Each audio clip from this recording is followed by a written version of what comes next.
Welcome to the Dark Side's Revelation podcast. My name is Jonathan. That is Alex. I think we're on episode 6 at this point. That's crazy. Yep. Month and a half in. Today we're going over the history of the Jedi. Last week we went over the Jedi as a religion and a culture and a group of people. And today we're going into the actual history of the Jedi and important Jedi to know. We are trying to stay away from the movies because everyone knows the stories from the movies and the shows and stuff. So we're doing the stuff before the movies just to give you guys some background about that. Um, we have some Star Wars news today. Star Wars kind of woke up this year. It was like new year, new me, kind of thing. They dropped the Mandalorian news last week or 2 weeks ago, and this week they gave us the Bad Batch season 3 trailer. Yep. Very exciting. It has been leaked at or kind of hinted that was going to come for the past few weeks by Star Wars themselves and the executive producers. So we knew this was coming, but it's here now. I'm gonna admit it. I haven't watched the Bad Batch yet. Starting it now. I never got to that when it was running, but so I didn't watch the trailer because I didn't want to spoil anything. What did you think about the trailer, Alex? So I did watch the trailer, and it looks really good. I am a little concerned. The guys in the Bad Batch, the clones, they don't have the plot armor that normal people do, so I feel like they are going to get killed off. Yeah. At least to some extent in the season 3. The season 1 and 2 kind of picks up before and during and immediately following. When I say before, it's like just before Order 66 happens, and then you kind of see like the reason that part of the Bad Batch is not only do they think friendly, but their inhibitor chips don't really work. I don't want to spoil it for anybody that hasn't watched the show, but if you want a more cohesive look at what happened when Palpatine gave the order and like how that affected everyone, including the clones, the Bad Batch is a great place to go and explore that. So I'm really excited with what they're going to do in season 3. I'm only a few episodes in, but I'm just loving being able to see like right after Order 66 when Palpatine asserts himself as Emperor of the Galaxy. Like just seeing that transition. That's what I'm liking about the show is seeing this. No one really knows what's happening, and the Palpatine's here, and the Empire. Just seeing it all form together in the very early like days and weeks. Right. That's what I'm liking about it so far. I won't ruin the rest for you, but Yeah. it's gonna change really fast.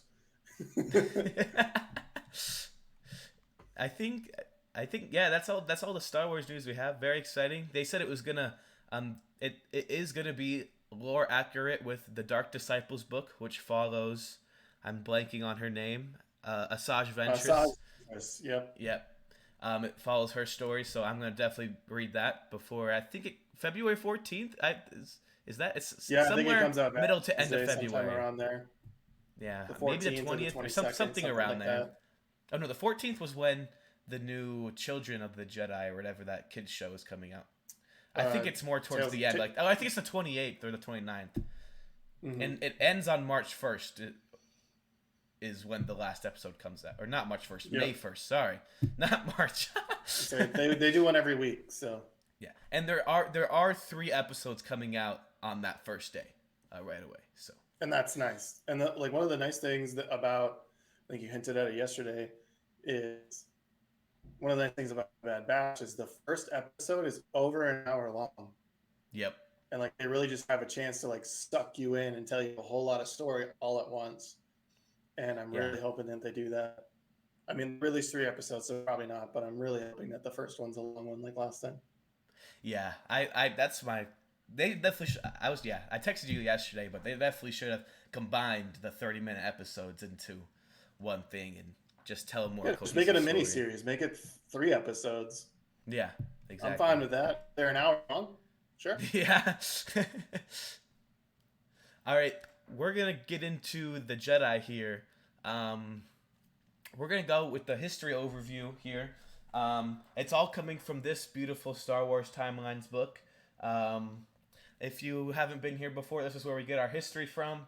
It's a book of all Star Wars canon, all put into one book. It's very well made. It's got some nice visuals in it, if you can see it there. Definitely worth it. It's like 20, $30 depending on where you get it. Um, we're going to start off at the very beginning at 25,025 BBY, which is the birth of the Jedi. I don't we don't really know. There was no description. I tried to look it up too. We don't know what the birth of the Jedi means. Whether that's going to be like Mangold's movie, right, where it's someone discovers the Force and that's the birth of the Jedi, or what that really means. But that's all we know. The birth of the Jedi, 25,025 BBY, and then we have 20,000 BBY is the dawn of the Republic. The foundation of the Republic is formed then when an alliance between Coruscant, Corellia, and Alderaan is formed. Um, so that's just kind of the beginning, and then we jump up 15,000 years to 5,000 BBY when the Jedi split to the Jedi and the Sith once the dark side of the Jedi don't agree with the Jedi anymore. So that's when officially the conflict starts between the Jedi and the Sith, because that's when they're formed, and it's fighting ever since that. Um, and then we have 10 or 1032 BBY, which is when the Coruscant Jedi Temple was created. That thing's been around for a while. I didn't even realize that. And it was rated multiple times. That's true. Yeah, I hope it had some updates, just just structurally wise. I would think so. And then at 1,000 BBY, we have the Old Republic, which was the governing body at the time, was reformed to the Galactic Republic, which is the government up until Order 66, right? Yeah. Yep. When Yep. it turns into the Galactic Empire. So, Mhm. and then along with this reformed government comes with new rules, and one of those rules was that the Republic droids could not translate the Sith language anymore. I wonder if that had. I don't know much about the Old Republic. I wonder if that had to do with the fall of the Old Republic, so they banned it right away. I don't know. I'm just making a guess. I don't see how that's a positive thing in any way.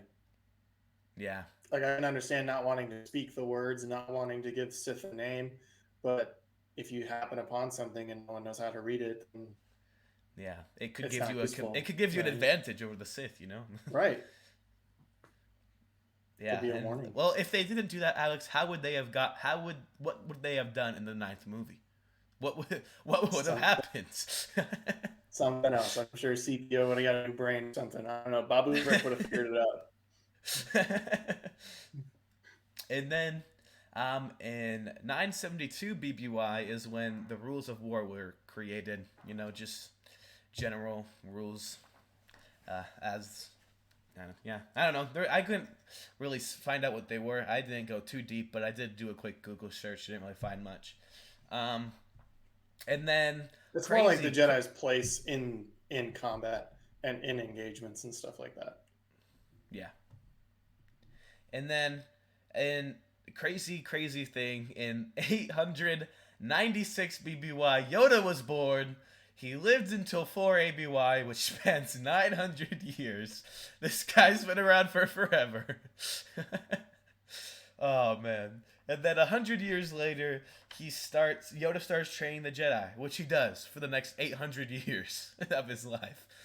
The only thing he does, he trains younglings, trains Jedi. Yeah. No wonder this guy was the Grand Master, man. He's been around for a while. He held Grand Master for the longest time out of anyone. I mean, obviously Yep. he was around longer, but Yes. like, he had different positions, and it wasn't just teaching younglings. Like, he had outpost stuff. He had consular things. He was never a what's the word? He was never a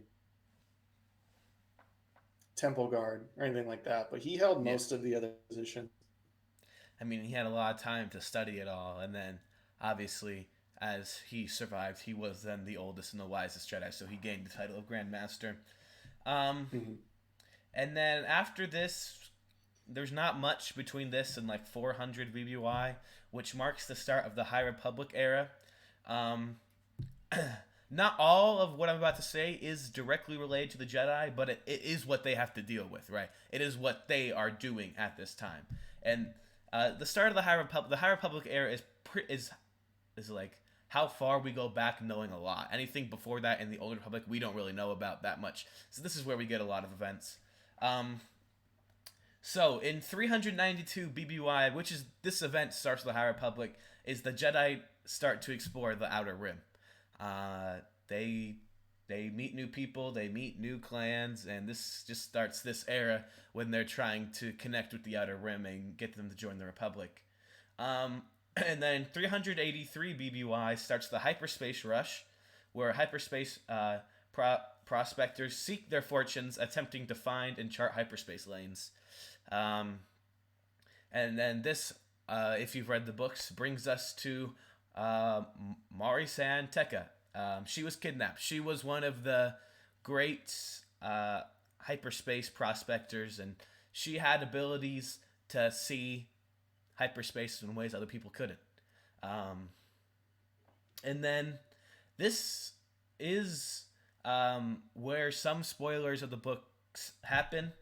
Um, Nothing crazy, and I'm not going to go too deep into them. This is what I'm about to say specifically is about the Tempest Runner book, which Alex hasn't read, so I'm going to be vague in my language. Um, It's fine. so at 252 BBY, Asgar Ro brings knowledge of the unknown hyperspace lanes called the Paths, which were created by Mari Santeka, to a gang called the Nile, where he then takes the title of the Eye, right? They kind of, I don't know if worship is the right word or not, but since he has these paths which no one else can use, he's kind of this almighty power over the Nile and turns it into It's like a something other than a small gang. reverence and respect, but also fear. Yeah, just his, just the power he has, right? Yeah. Um, Let me pull up the picture of Ro here. oh, Or you the have eye, that one. sorry. I do. All right, I'll keep talking for a second. And then at 250 BBY, I don't really know how to say her name. I'm gonna go with Lorna. Makes a sense. Lorna D joins the Lorna Nile. D. Yeah. Yeah. Here's Uh, here's Ro. This is what he looked like. So oh, this there is you go, Marchion Ro. Sorry, I'll just bro. trying to He's figure out the scary, camera. dude. So this is Marchion Ro, which is Asgar Ro's son, but he inherited everything in this picture uh, is what Asgar wore as well. Okay. Um, yeah. So 250 BBY. Lorna D joins the Nile, which eventually becomes one of the Tempest Runners, which is one of the three leaders of, or technically four leaders of the Nile. Um, And again, I'm not going to give any details about the next one. And 242, Asgard Road dies. Got to read the Tempest Runner book. Really good book.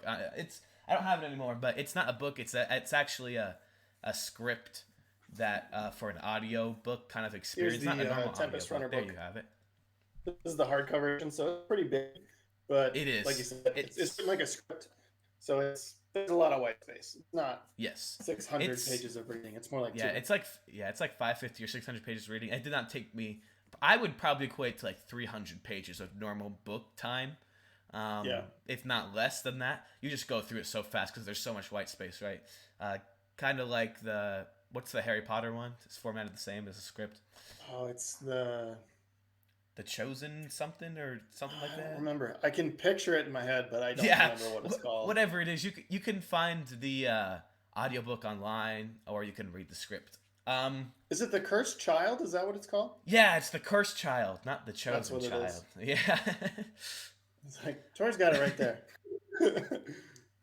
Yeah, so 242 Asgard Road dies, and that's when Marchion Road takes over as the Eye of the Nile. And Yep. before we continue on, we want to go over some important Jedi in this time period. Yep. So I've got not a huge list of some Jedi Masters that we have. Most of them, I tried to pull from the High Republic because it kind of seems like that's what we're going into today. Uh, but the big ones that I wanted to highlight, the first one that I wanted to hit was Master Yaddle, Jedi Master Yaddle, and I'll pull the picture here. Oh, he's got Yaddle resources. actually makes an appearance in I don't remember if she makes it live action, But this is Jedi Master Yaddle. Sorry, there we go. Sorry, I'm not very good at doing this. I'm not a teacher, so this is Jedi Master Yaddle. As you can see, she's the same species that Yoda and Grogu are, which again doesn't have a name, doesn't technically have a home planet. Maybe Disney's going to fill us in on that. Maybe not. Doesn't really matter. Um, she was a force sensitive female. She was part of the Jedi Order the entire time that she was alive. She didn't live as long as Yoda did, but the main reason that I wanted to hit on her is, I guess, talk about her, is she had a very big part in fighting off the lesser threats of the galaxy towards like the Republic and the Jedi as a whole. Like there's one, the Path of the Open Hand. Um, she hold on, where was that at? She was a member of the Jedi High Council for a long time, as Yoda was. She never had the rank of Grandmaster, which is kind of sad. But the main reason that I wanted to talk about her is she ties into Dooku's story, which I didn't realize that until I had done some of this research. She confronts Dooku and Sidious when they are having a meeting on Coruscant somewhere, and Sidious forces Dooku or wills Dooku, however you want to look at it, to kill her because at the time he was still a member of the council. Dooku was. So him killing her was his ascension into the or Darth Tyrannus, um, which Oh, happened. Sorry. I don't know if I talked about this last week, but I think I might have when I talked about lightsabers. How a or traditionally how a Sith or actually became a Sith, especially if they're from the light side, but not even if they were converted, is they would have to go find a Jedi and kill it, take their crystal and convert it red. Like, um, uh, Dooku wouldn't have been able to use his own crystal. It was part of converting to the dark side was going and killing a Jedi and taking their crystal.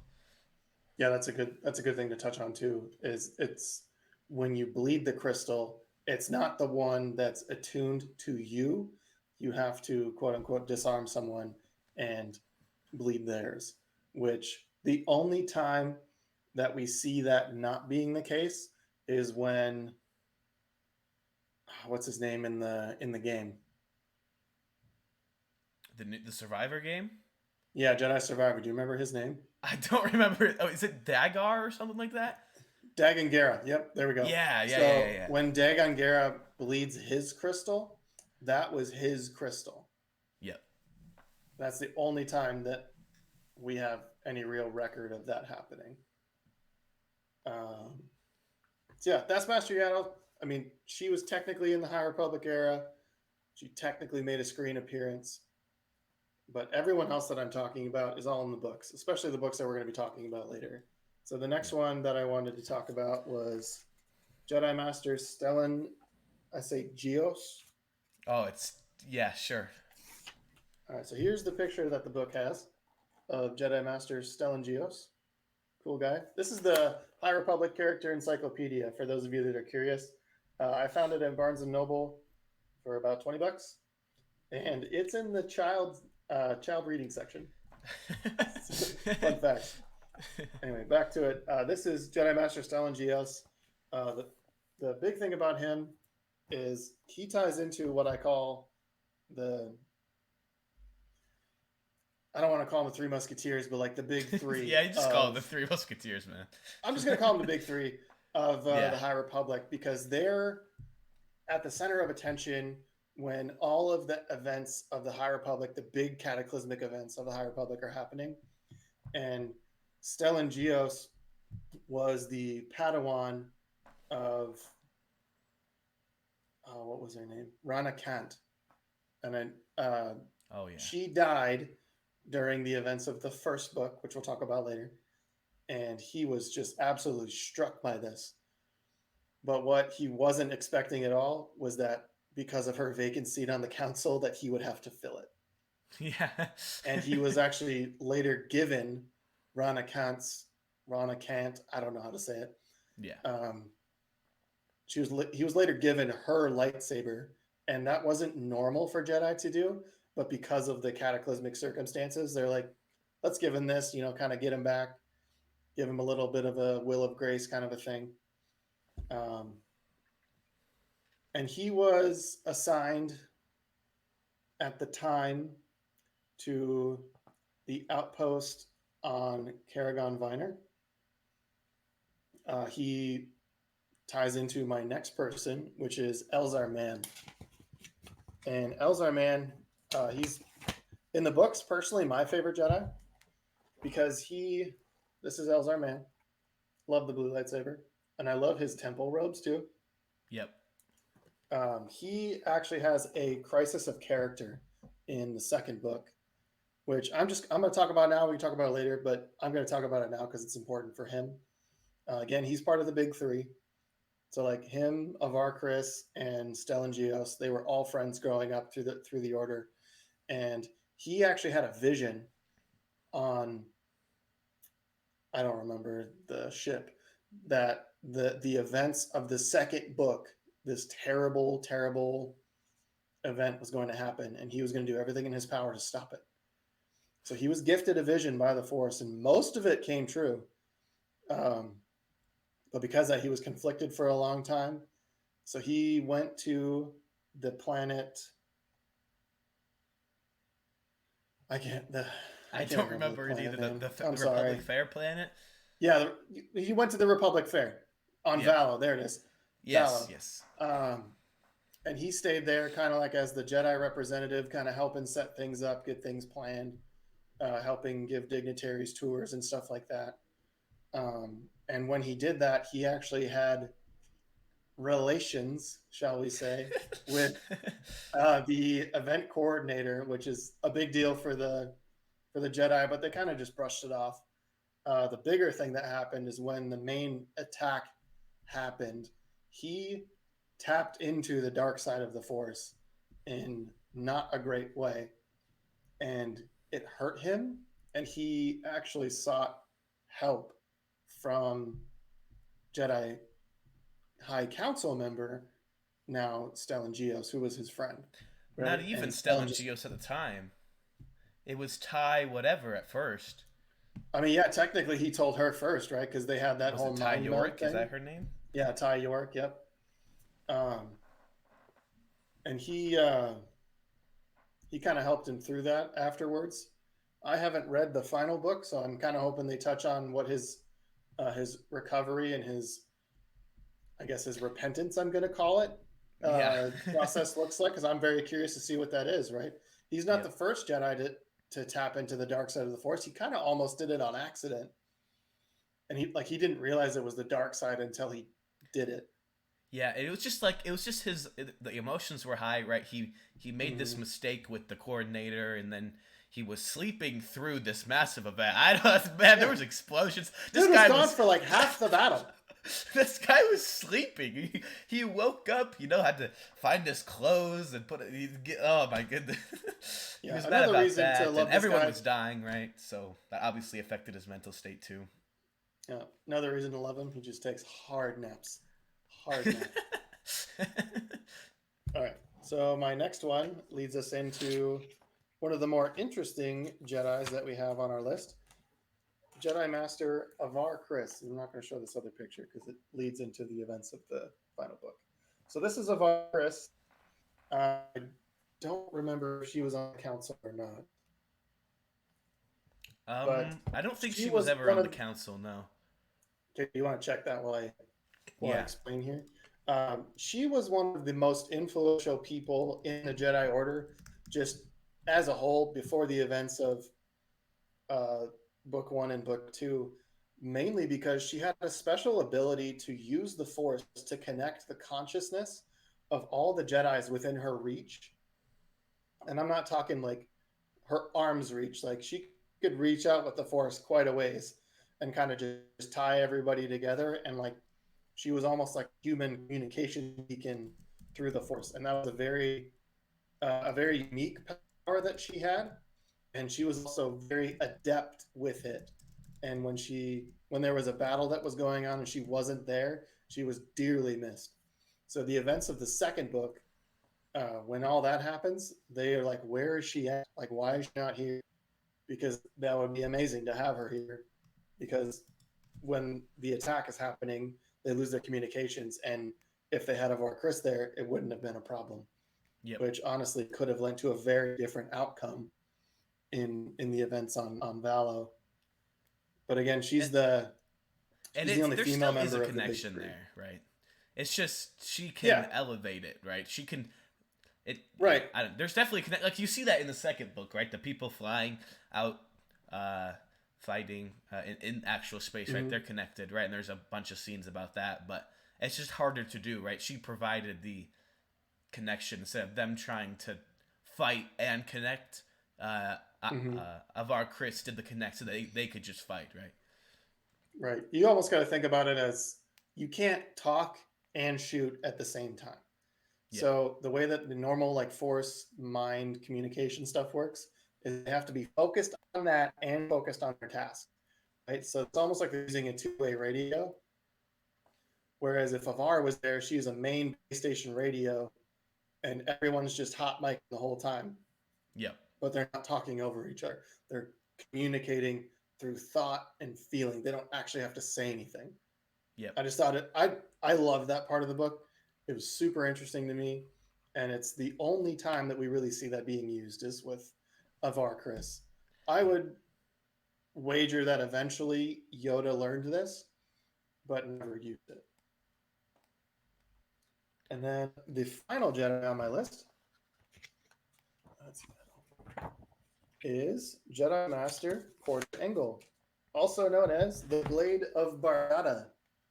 So if you look at him, he's a Wait, is little that how bit. he looks like? That's not Yeah, so even this is what it close, looks dude. like. This is now a picture of one of the books. That's Nope. precisely why I got this book. It's like I don't know what any of these people look like. I know what they look like in my brain, but all right. So this is Porter Engel. He was an Akrutrian. That's how I say it. Uh, which he's a humanoid species, but they live longer than regular humans do. Um, and they're also very strong. Like if you look at his picture, the dude is jacked, and he's Yeah. like I can't remember how old he is, but he's over 100 years old, and he's still just stacked. Um, when so in the events of the books that we're going to talk about, he is actually a camp cook at the outpost that the events kind of like start at. But in his previous years, he was a revered Jedi Knight, and when there was a conflict on the planet of Bardata. There was actually a siege on the planet. He basically toppled the siege or the attacking force almost single handedly, which is what earned him the name of the Blade of Bardata. Okay. And he, following the events of that, getting later into his life, he's a Jedi master. He kind of gets to choose what he wants to do, right? And he's like, I just want to go be a cook, man. I just want to cook some food and help where I'm needed, and that's pretty much it. So he was very famous for cooking what uh, what they call 9 egg stew, and the recipe is nowhere to be found. It's literally You just minced searched? grain. Yeah, I searched because I wanted to make it. Like I have a Star Wars cooking book, and it's not in there, and that kind of upset me. That's But funny. you see throughout the events of the other books is like this must have been some really good food because everyone's like, man, I wish I could have some of that right now. Like I would feel so good. It's like mom's home cooked soup, right? Yeah. He also helped when the end of the events of the second book. He helped out when they went to attack the outpost, not the city. He was on Valo when all that happened. Yep. but he also went to help the attack on the outpost. But that's the big Jedi names that I have. Like obviously, if you pick up this book, just the High Republic book, there's like 60 different names in here. I really wanted to talk about Jedi called Loden Greatstorm, but we're going to talk about the book, so we'll be able to talk about Yeah. him properly. Is If there we want to get summaries back of them in to, there? yeah. So if you look, I have Yaddle still marked. So if you look here at Yaddle, this is one of the smaller ones.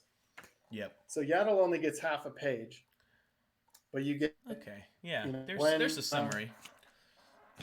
what kind of what gender they are, whether they're this is like for the whole book, what Yep. allegiance they have. She's a Jedi, we know. When their first appearance was, how tall they were, a little story about them. You get an explanation about like what they're wearing, the equipment that they use, and they get at least one big story item. So Okay. hers is the clash on Dalna. Okay. Cool. So yeah, if you want this, Yeah. Let's.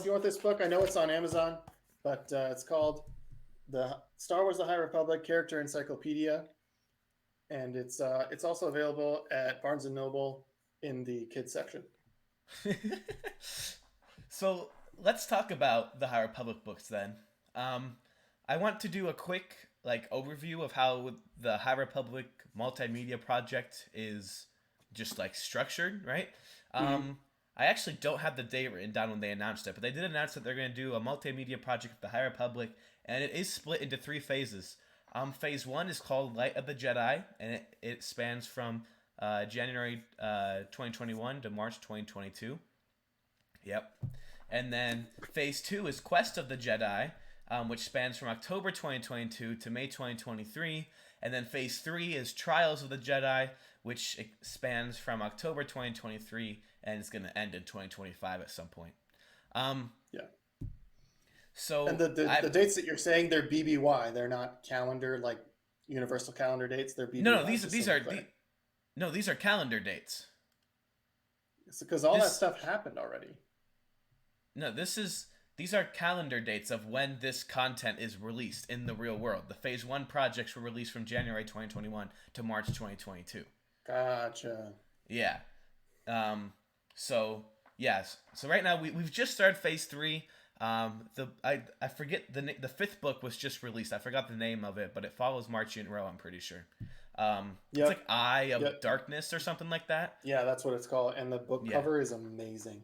it is, and it's fun. So I just right when that book came out, right when phase three was starting, was when I was just getting into the High Republic books. I'm like, I don't even know what's happening, but I saw the book cover. I'm like, that's a pretty cool guy. So the books we're going to be talking about today are all part of phase one. Um, we have the first book.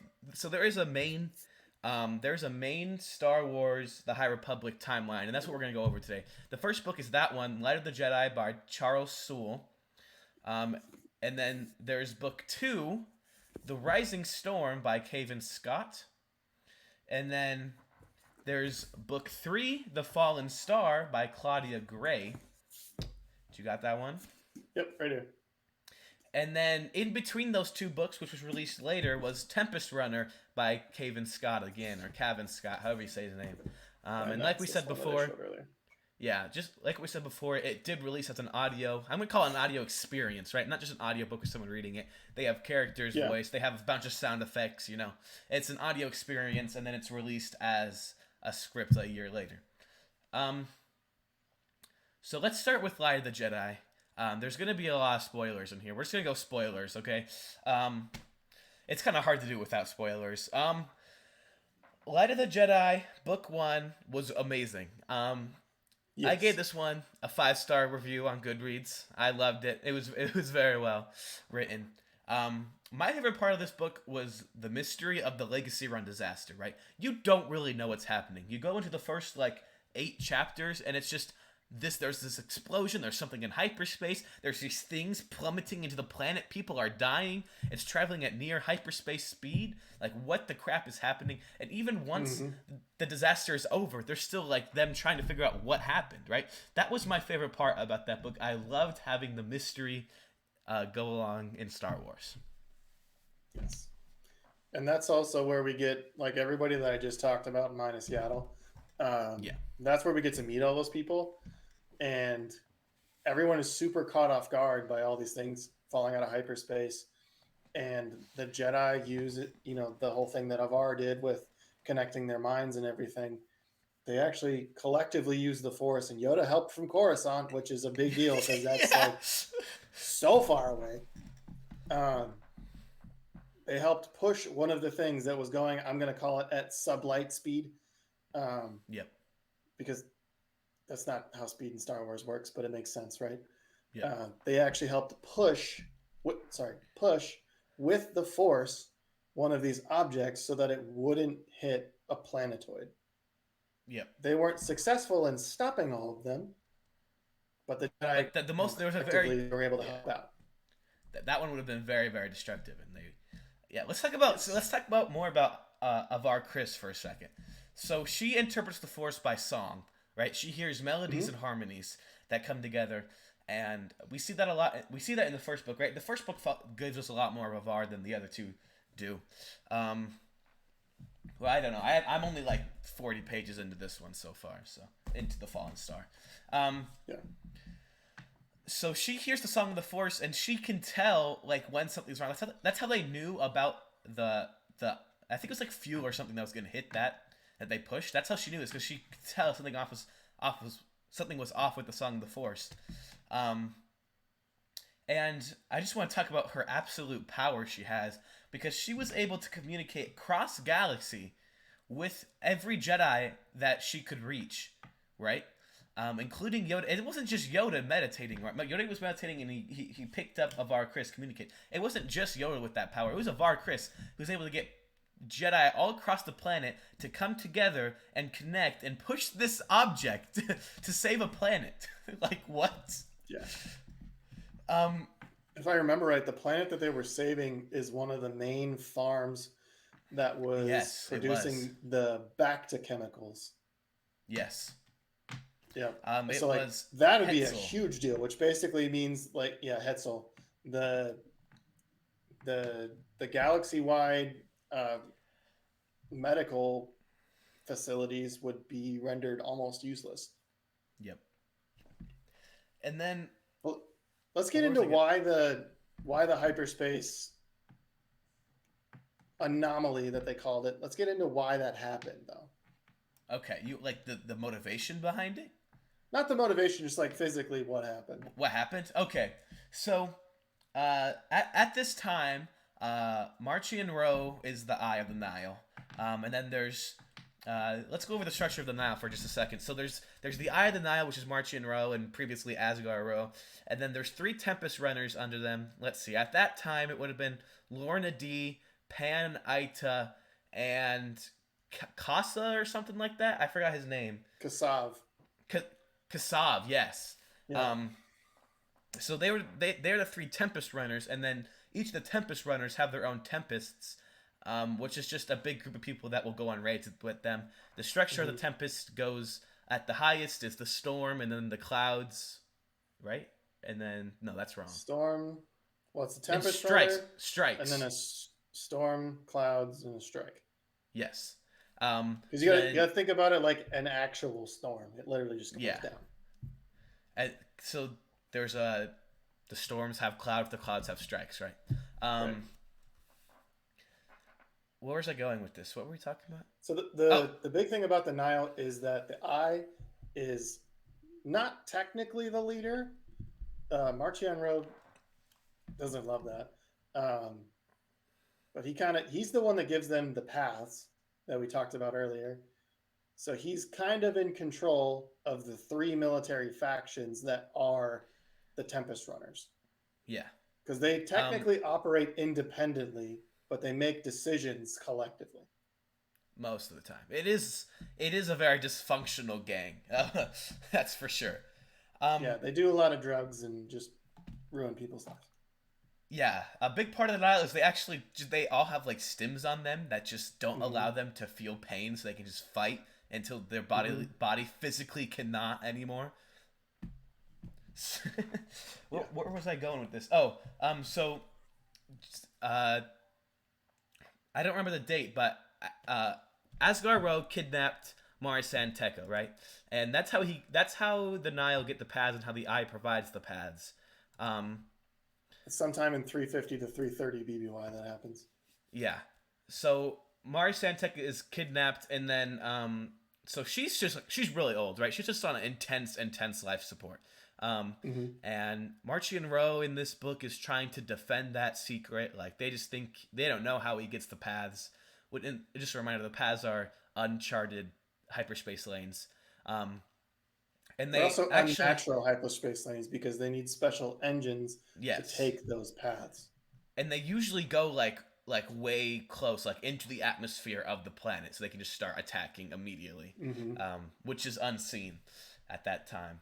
Um, so in this first book, we have 232 BBY, which is where the Legacy Run disaster happens, and it's also the same year Starlight Beacon opens.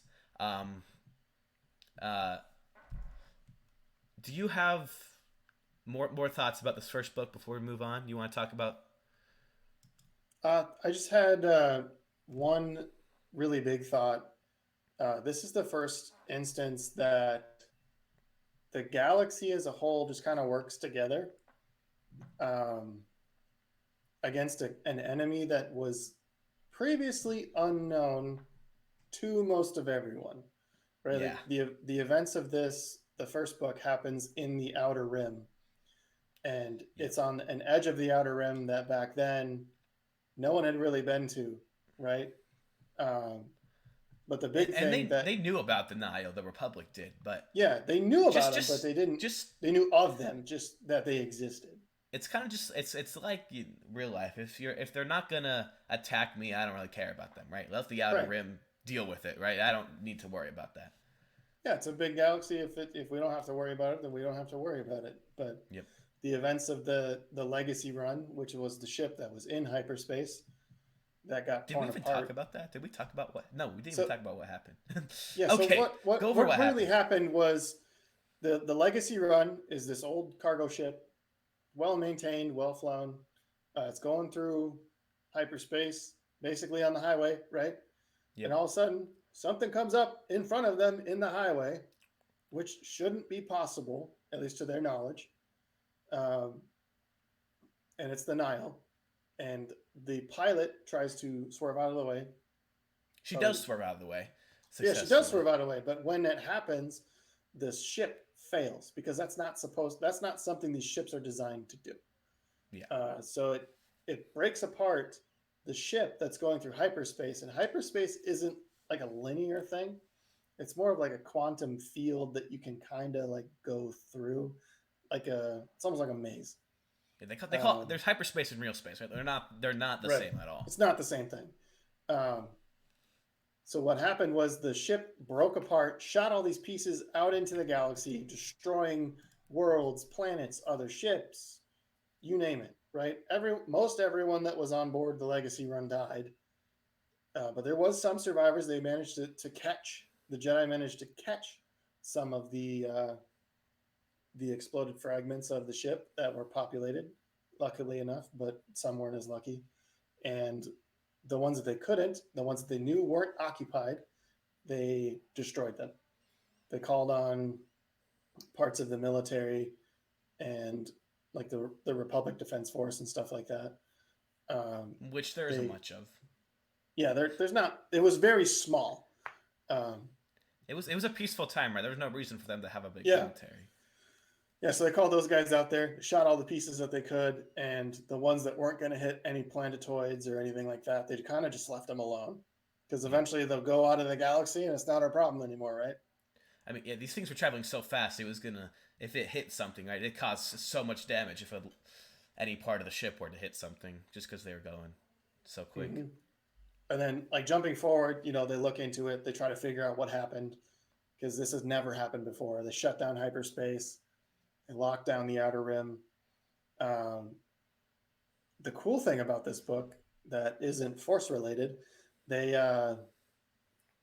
they built the largest ever droid. I'm gonna call it a brain Yeah. to figure out and make a model of what happened, what pieces we still had, what pieces we found, and what was going to be a problem in the future. And what they really wanted to find out is how did it happen, where did it happen, and why. But they also needed the immediate of where is it going to happen? I Do we think it need was to like find more tens of pieces? thousands of droids Yeah. they And gathered together. it was an unforeseen, like no one had even tried anything close to that before. Yeah, it was.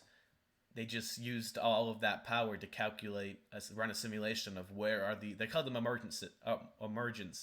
Emergencies, yep. Yeah, of where more parts of the legacy run would appear, um, and eventually figuring out that it was the Nile um, based on flight logs and stuff, flight data that they recovered. Mm-hmm. And then the other thing is like once they did figure out that it was the Nile, the Marchion Row told the rest of the Nile, "Hey, we need to lay low for a little while. This was too much. Yep. Right now, everyone's got their sights on us. They're trying to figure out who we are, where we are, what's going on. We just need to lay low." Right. Well, one of them didn't listen. Kasav didn't listen, and he went and attacked another planet. I don't remember which planet it is. I don't really think that's important. He tried to like But he went to a few he went to where a piece was gonna emerge. It's like, hey, I will. He tried to like blackmail them, right? He just like, hey, I oh will yeah, shut this down if you pay me money, right? And yep. they didn't pay him money. But then he ended up getting sacrificed by Marchion Rowe later because he was an idiot. And I'm not going to say like he was insubordinate, but he just didn't listen to the group's effort of we just need to lay low. And now Yep. they know that we know what happened and we're the cause of it, just causing us more problems. And you just kind of, well, bye. Yeah. It just kind of And shows how like you ruthless the Nile are, even yeah, with each you have to other. read about it kind of because it just shows like the corruption, man, like in the Yeah. organization. Just Mm-hmm. like they told the storms and the clouds and the strikes. It's like, hey, I don't remember what they told him, but it was just something like completely false. Like he sacrificed his life for us or something. Because I'm pretty sure I don't I don't remember. remember. He Whatever. like So Marchian like sacrificed him and like didn't provide him a way out or something like that, if I remember yeah, correctly. that's what it was. Yep. Yeah, he instead of sending him the paths somewhere safe, he's like, nope, you're on your own. See you later, and he Yeah. got wiped out. Which we can start talking about the events of the second book, The Rising Storm, Yeah. based on that, because that's kind of where that one ends. And there's Yeah, a or little it bit of a ends with wrap Star. up that It happens, but ends not a with lot. that, and then Starlight Beacon opens, and then it ends there. Yep. And that on Starlight is where Elzerman gets um his Force vision of the Republic Fair event. Um, Shoot, there is one thing that happened in the first book that I need to touch on. Jedi Master Loden Greatstorm gets kidnapped oh in that attack by the Nile, and he gets taken back to where Marchion Ro is, and he is immediately put into a torture device, yep. which He's is tortured for important like in the second book. a long A whole time. year. Yeah. It's a whole Um, year. yeah, so Loading Greatstorm gets captured, and everyone thinks he died. Because the Nile use like gas to throw off their enemy senses, and no one really knew Mm-hmm. what happened. All they knew is that they is that Indira Stokes, which is another Jedi, um, and Loading Greatstorm were on there, and Indira got out, and Loden did not. So they thought he died. Oh, there you go. They thought he died, and Bel Zafar, or I think is his name, or Zedifar. Bel Zedifar, yeah. Zedifar, yeah. His Padawan thought he died. So he then became the Padawan of Indira Stokes. And it's actually really sad because right before Loden got captured and they assumed him dead, he was like, "Okay, I'm gonna like go attack this ship. Right when we get back, we're going to Coruscant, and you'll become a Jedi Knight. Right? You're Mm-hmm. good now." And then he's gone. Like so then Um, Belz Valzedifar, I forgot. Yeah, he didn't want to do it without Loden, so he just kind of is depressed at that point. I mean, rightfully Actually, but so. let's talk about him for a little bit more because he was a strong Padawan, but then he had a problem, which we actually talked about last week, I think, didn't we? Where I think so. he couldn't detect his He master. couldn't he couldn't feel Loden in the living force, which Yeah, he should have. And we now know after reading the second book that he was alive after the events of the end of the first book. That's yeah, why he couldn't feel him. And when he couldn't feel him, he was kind of like losing his faith at that point, and he was shutting himself off from the force, which actually, who was it? I think it was Stellan. It was Stellan Geos, because he was the one. He was the council member that kind of confronted him on Valo. oh Not yeah, like a mean way, just like, hey, I can tell you're not all right, and I can yeah. tell that you're kind of like closing yourself off. Let me kind of help you out here a little bit. We did not mention one thing about the first book. I want to mention. Um, Okay. so Avar Chris is after that. She's considered the hero of Hetzel, um, Hmm. and because her ability to connect everyone really helped out. So um, she is then pretty much just shot to the front of the Jedi, like, hey, this is the Jedi to know right now, right? And she gets a bunch of promotions and stuff, and she becomes the marshal of the Starlight Beacon, and she kind of runs the Jedi operations of the Starlight Beacon. Um, Yeah. and she's just kind of this legend at this point, right? Um, and yeah, that's what I wanted to mention that before we went on to the second Yeah. one. Um, Because that'll be so the important for when we talk about the third book. most of the events of the second book happen in 231 BBY, which is the time of the Republic Fair. Um, the the Chancellor, right, Lena So, Yep. um, she has the plans of the Great Works. The first one being the Starlight Beacon, which we even talked about what it is. It's supposed to be this giant like comms tower that connects the outer rim to the Hmm. core. It also, as It's I also like learned a in the way station. yeah, it also is like an outpost for trade and the Jedi. Just a place to go in between travel and stuff. Um, as I learned in the beginning, I'm not that far, but in the beginning of the Fallen Star, it can actually be towed. It gets moved, bro. What? Yeah, it's towed to a different planet. I don't remember why it got towed, but yeah, it can get towed to a That's different part of the outer rim. really. Yeah. You don't think they just built it in the right spot? What the I heck, mean, dude? yeah, so part of the Great Works is to build a lot of the Starlight Beacons around. Um, But but this obviously it takes a Starlight long time to Beacon do was that. the first one. Yeah. And then So the other part of her great works was getting that other race into the Republic. Do you oh remember yeah, which I one that forget the was? no, I don't. But there's like they had like conflicts with the Republic for the longest time. Hmm. And then, like, we know eventually they do join because they're part of the Republic when the movies Yeah. and stuff happen. Yep. Let me see if I can Um. find it in the book. Okay.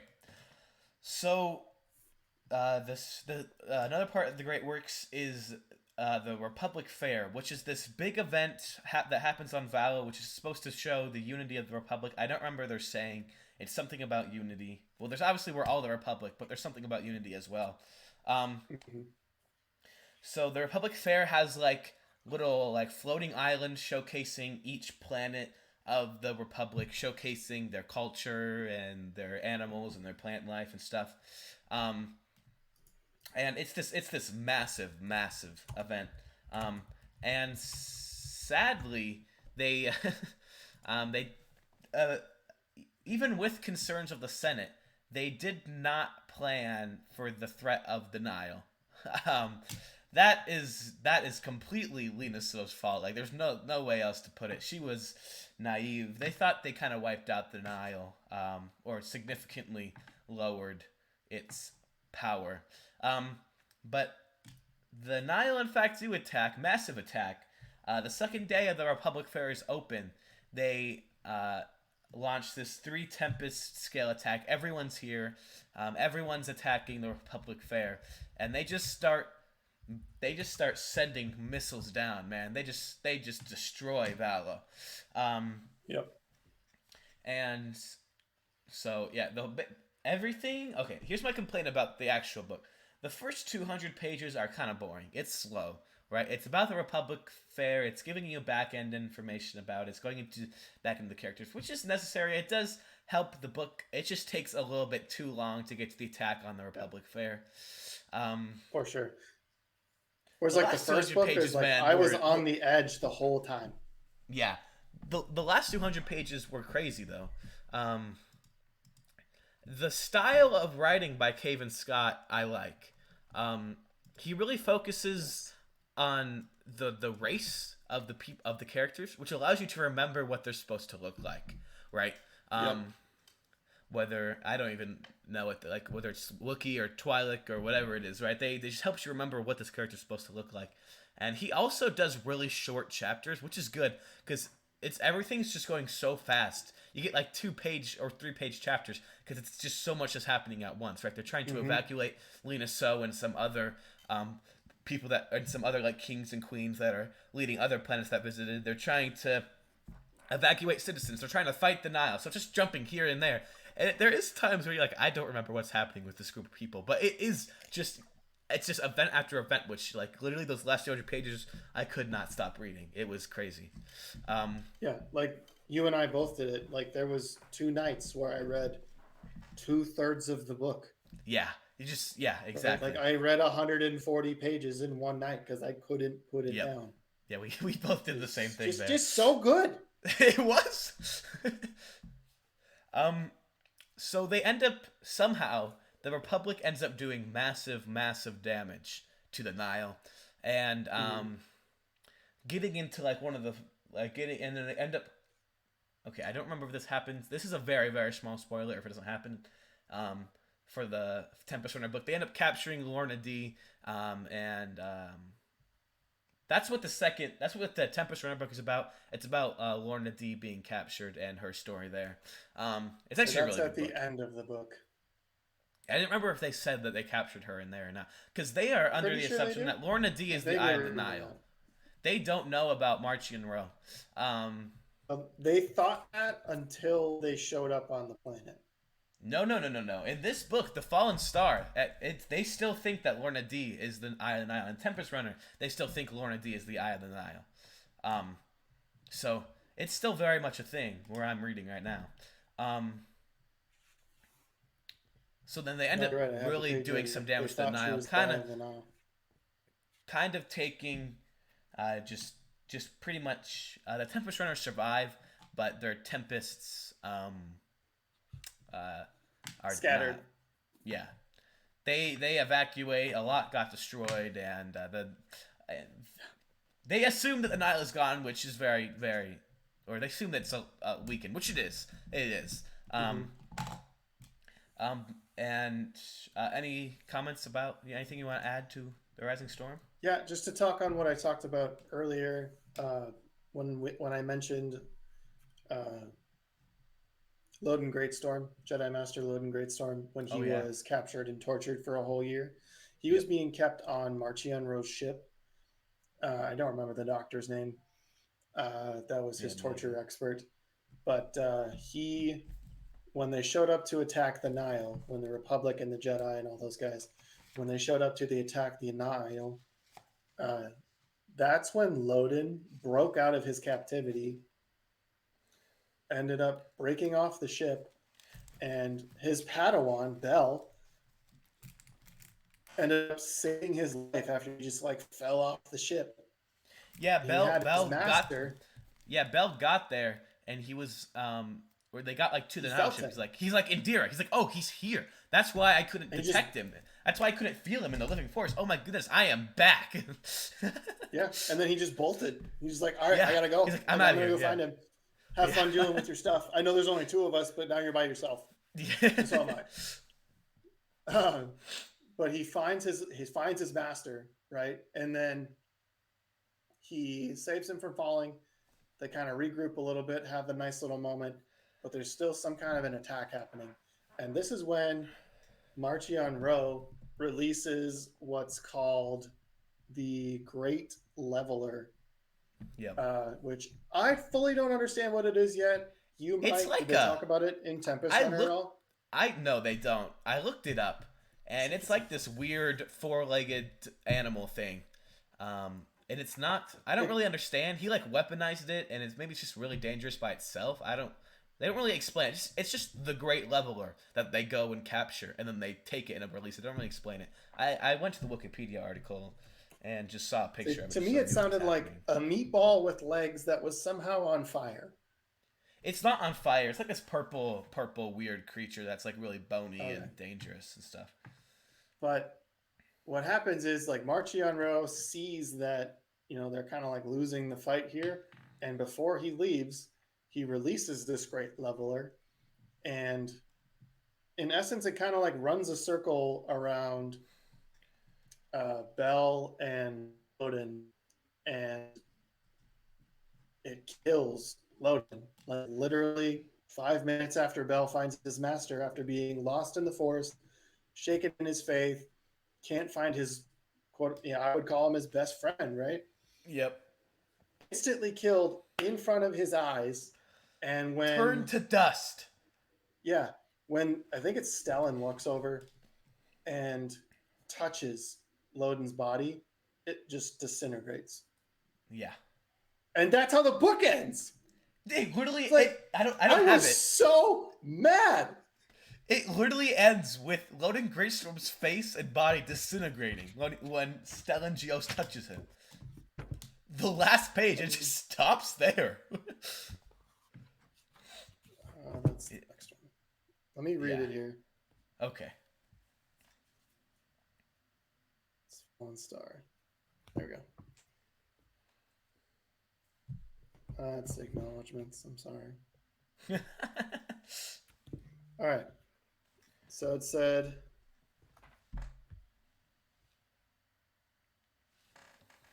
so this is, sorry, Elzar Man. Elzar Man's the one that touched him. Oh, okay. Elzar, Elzar's words echo through his mind. They're coming, Stellan. They're coming. We can't stop them. Took an uncertain step forward. I think it's Loden. Loden here? He was on that ship. Bell sensed it. I sensed it. But then, all right, sorry, it was Stellan. I was right.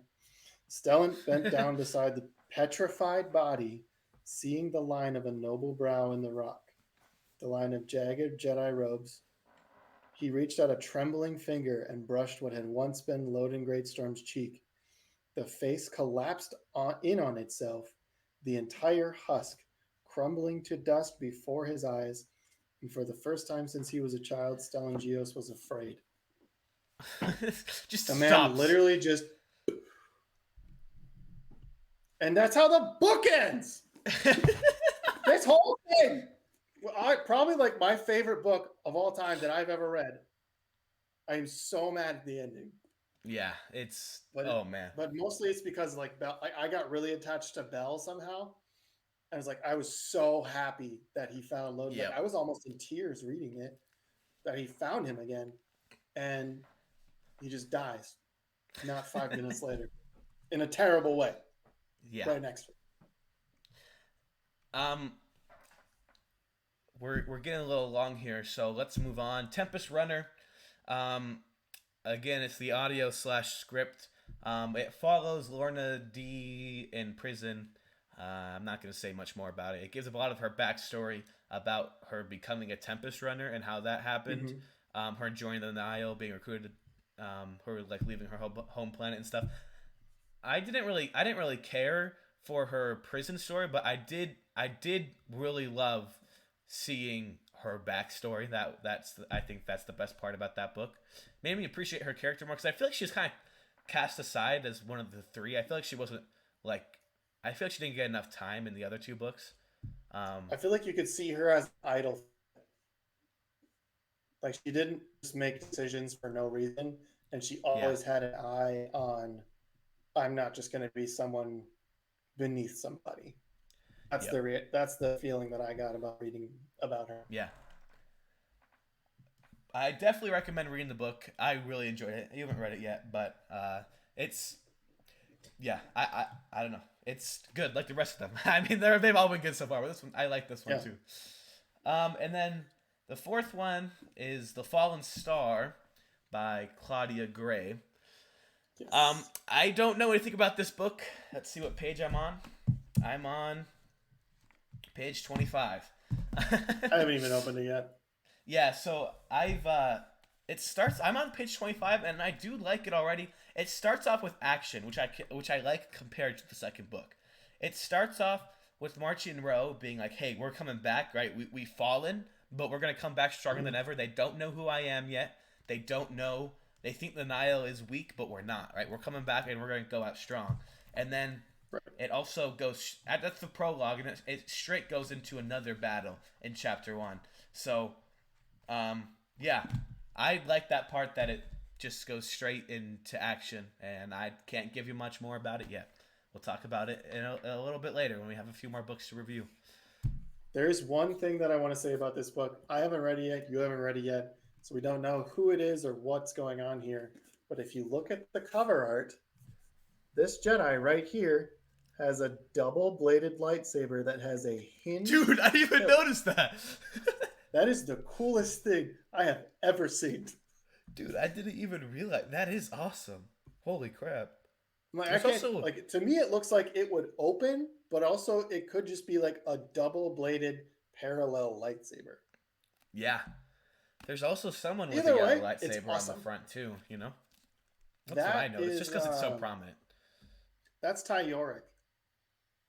Oh, is it? She has a yellow one. I didn't realize. She lost the purple one. Oh, okay. Okay, She ends cool. up she ends up losing the purple one. And all I know about this book is it shows the fall of the Starlight Beacon. So Yeah. that's all I know about this one. Um, I'm excited to read it, see what Yeah, we'll happens. do a full review on the other two after we both had a chance to read them all. I knew the fall of the Starlight Beacon was going to come soon, and then I looked at the back where it just says, "Oh, you Yep. can't read it." It just says, "We will watch the We will Starlight watch Beacon Starlight burn." Beacon burn. Yeah, I was like, Yep. "Oh, okay. Well, there we go. I know what's All happening." right. Well, it's also the final book in the series, right? It's like all um, these four books are all tied together. yeah. There's Outside of the comics that also run along with this stuff, this is the final book of the there are more books, but they're not. They're more like going back. I think like the Marchie and Row one, and there's two that were released in Phase Two. I don't know much about those ones if they follow this story or a different story, but they're. I looked at the list and it was like adult novels, and it showed these ones, and then the Marchie and Row one for Phase Mhm. Three. And obviously Phase Three isn't done yet, so there are more, just not in this timeline order here. Yeah. Um, that's all I have about the books. Any last comments there? No, I think it's a great series. If you guys like to read some books and want to get into some Star Wars reading, this is definitely a good one to start out on. It's Yeah. interesting. They're not super long, uh, Yep. and it gives you a great introduction into people that aren't a part of the cinematic universe, right? Yep. I was the first Star Wars book I read was the Ahsoka book, and I was a little worried after reading that one. But no, these ones are very very well written and produced, and yeah, they're Mm-hmm. amazing. And there's still new ones coming out for a couple more years. So Yeah. yeah, um, All right. that, So that's that's that, that's all we got, right? Any yeah. last comments about the episode? No, just what do we got next week? Yeah, so next week we're actually changing formats a little bit. We've been doing these research heavy episodes and go deep diving into characters and people and stuff. But we're actually changing it up. We're going for a what if episode next week. We're doing what if Obi-Wan died fighting Maul instead of Qui-Gon. And we're gonna go deep into that. I'm excited for that. I have to figure out where I'm gonna go with what I want to bring up, but yeah, it'll be interesting. We haven't done one like this before, so yeah, it'll be exciting. I'm Um, also excited just to go into something that can like open us up more into discussions about Star Wars, not just plugging yeah, everyone with history. Like we've set the base for sure, but now yeah, we can really start getting into like what if this happened or why does this happen or Yep. what's the thought process with stuff like this. So Because they have I'm to kind of excited for next week. at this format, they have to be led discussions to go along with, uh, you know, with what's next in our history, and we can stop. But there's usually in these episodes we have a lot to cover. There's not a lot of room for discussion. Um, Unlike the book review, actually was good, but um, yeah, I'm excited to get into a deep discussion about Qui-Gon and Obi-Wan.